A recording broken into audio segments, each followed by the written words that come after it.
Good evening. This is All India Radio and I am Varsa Williams with the news at 9.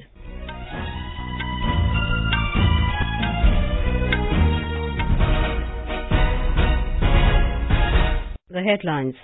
India decides not to join Regional Comprehensive Economic Partnership RCEP. Prime Minister Narendra Modi says it does not address India's concerns satisfactorily. Prime Minister outlines global challenges facing the world and highlights the need for working together to find solutions. Devendra Fadnavis says new government in Maharashtra will be formed soon. Shiv Sena leader Sanjay Raut meets the governor. Supreme Court slams authorities for failing to curb pollution in Delhi-NCR. And in badminton, Sindhu and Saina Nehwal to begin their campaign at China Open beginning tomorrow. Prime Minister Narendra Modi today said that India will not join the mega Regional Comprehensive Economic Partnership RCEP deal as negotiations failed to address satisfactorily New Delhi's outstanding issues and concerns. The Prime Minister made the announcement during his speech at the RCEP summit at Bangkok, which was attended by several world leaders. Mr. Modi said the present form of the RCEP agreement does not fully reflect the basic spirit and the agreed guiding principles of the RCEP.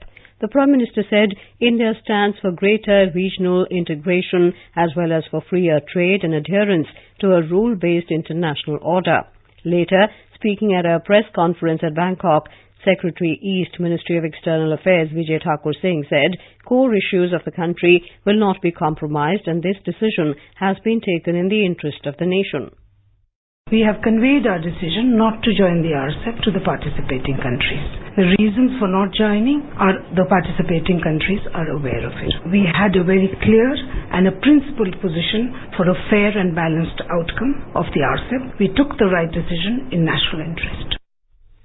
Earlier addressing the East Asia Summit EAS, which began in Bangkok today, the Prime Minister outlined global challenges facing the world.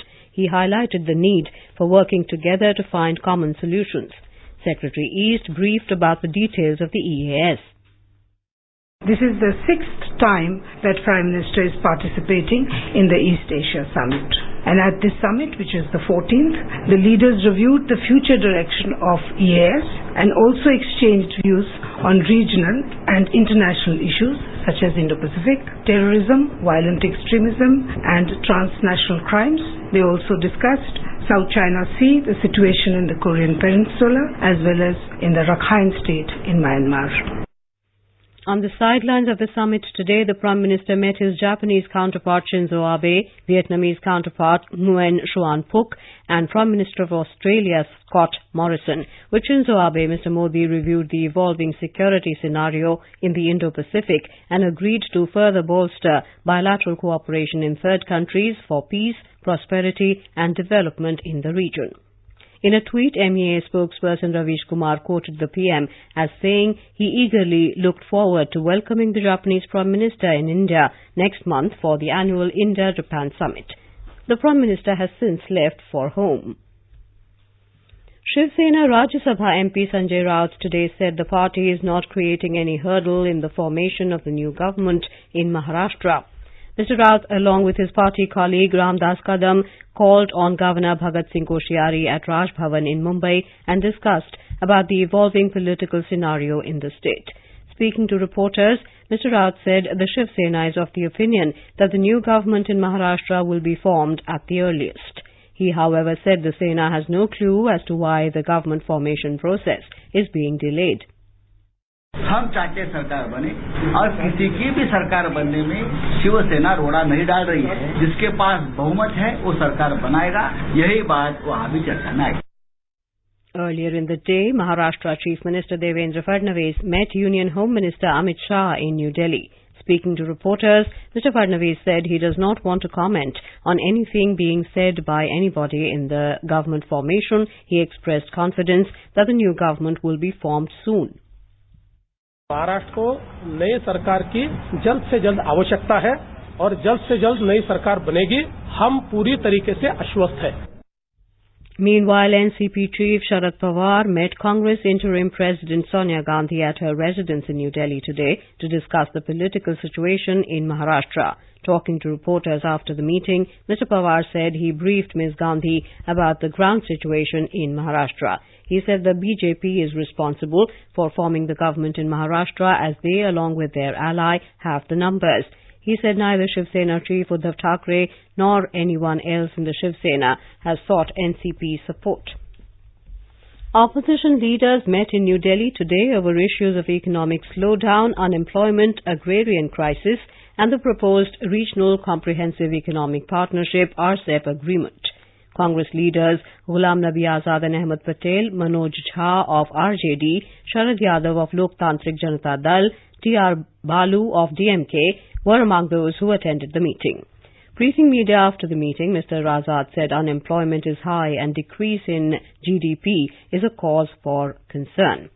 The senior Congress leader said that private investment and industrial growth has slowed down. This is All India Radio giving you the news. For quick news updates, visit our News on AIR app and follow us on Twitter at AIR News Alerts. You can also visit our website www.newsonair.com. The Supreme Court today slammed authorities for their failure to curb pollution in Delhi-NCR, saying people are losing precious years of their lives due to it. A bench of Justices Arun Mishra and Deepak Gupta said it will not tolerate this and will fix liability on the state governments. The court called the pollution in Delhi-NCR atrocious and said no one is safe even inside homes. The top court also stopped all construction and demolition activities as well as garbage and waste burning in the NCR till further orders.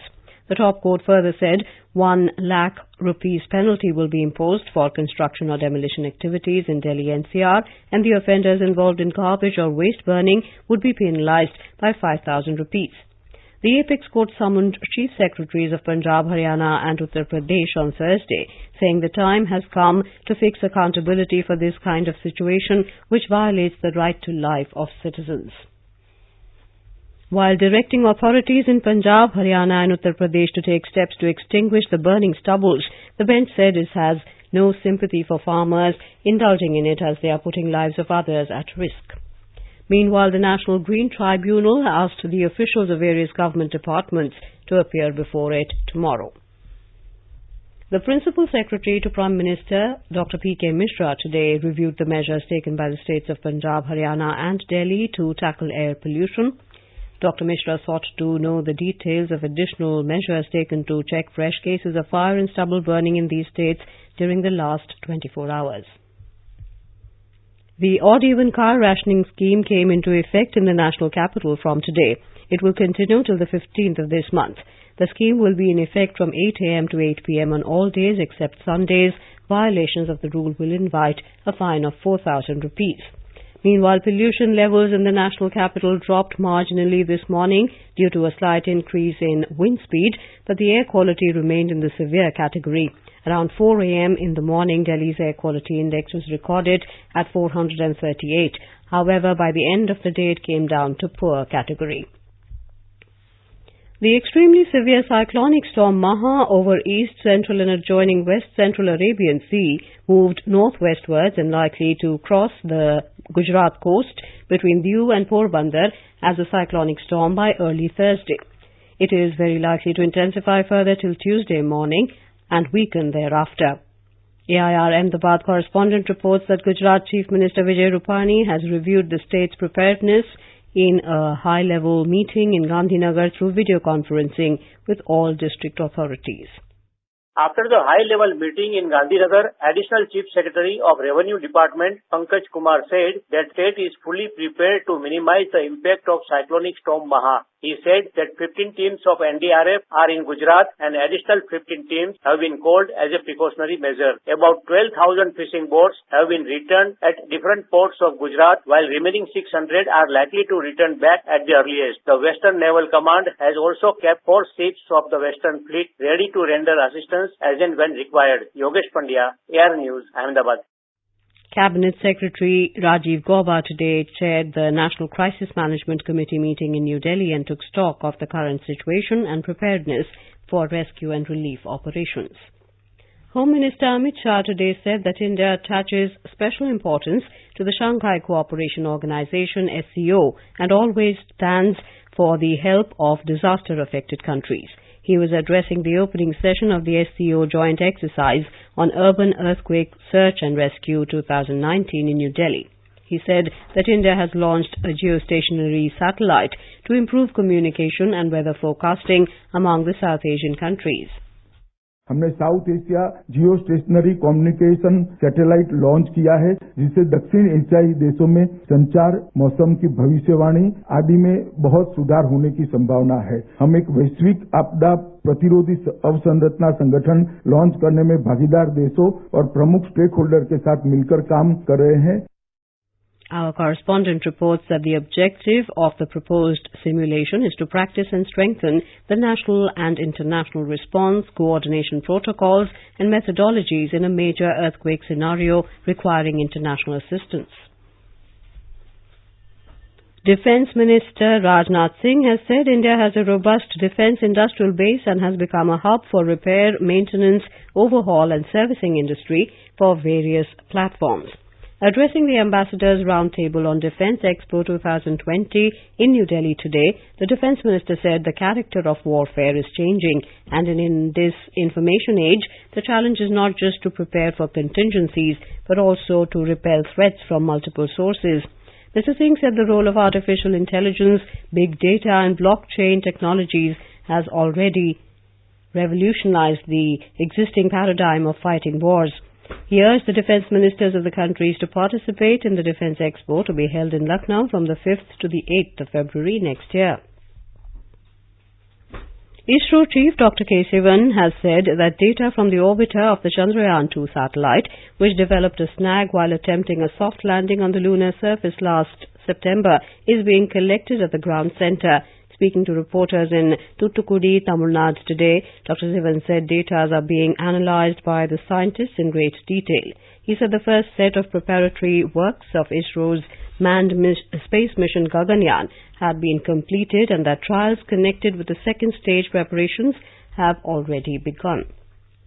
Finance Minister Nirmala Sitharaman today unveiled two new IT initiatives, iStash and Atithi, for improved monitoring and pace of customs clearance of imported goods and facilitating arriving international passengers. iStash is an ease of doing business monitoring dashboard of the Indian Customs, helping public see the daily customs clearance times of import cargo at various ports and airports. The Atithi app will facilitate hassle-free and faster clearance by customs at the airports and enhance the experience of international tourists and other visitors at the airports. Speaking on the occasion, Ms. Sitharaman expressed hope that both these initiatives will be the key drivers for further improvement, especially as they reduce interface and increase transparency of customs functioning. Indian shuttlers PV Sindhu and Saina Nehwal will begin their campaign at the China Open Badminton Tournament, beginning in Suzhou tomorrow. Sixth seed Sindhu, who claimed the World Championship title in August this year, will begin her campaign against Germany's Yvonne Li, while 8th seed Saina will be up against China's Chai Yan. All eyes will also be on the men's doubles pair of Satvik Sairaj, Anki Reddy and Chirag Shetty, who had reached the finals at the French Open last month. The News Services Division of All India Radio in its weekly bilingual live phone-in program Public Speak Tonight will bring you a discussion on Ek Bharat Shresht Bharat. This can be heard on FM Gold channel and additional frequencies from 9:30 p.m. And now, before we end the bulletin, the headlines once again. India decides not to join Regional Comprehensive Economic Partnership RCEP. Prime Minister Narendra Modi says it does not address India's concerns satisfactorily. Prime Minister outlines global challenges facing the world and highlights the need for working together to find solutions. Devendra Fadnavis says new government in Maharashtra will be formed soon. Shiv Sena leader Sanjay Raut meets the governor. Supreme Court slams authorities for failing to curb pollution in Delhi-NCR. And in badminton, PV Sindhu and Saina Nehwal to begin their campaign at China Open tomorrow. For details of these stories and more, log on to our website www.newsonair.com and News on AIR app. And that is all in the news at 9. Good night.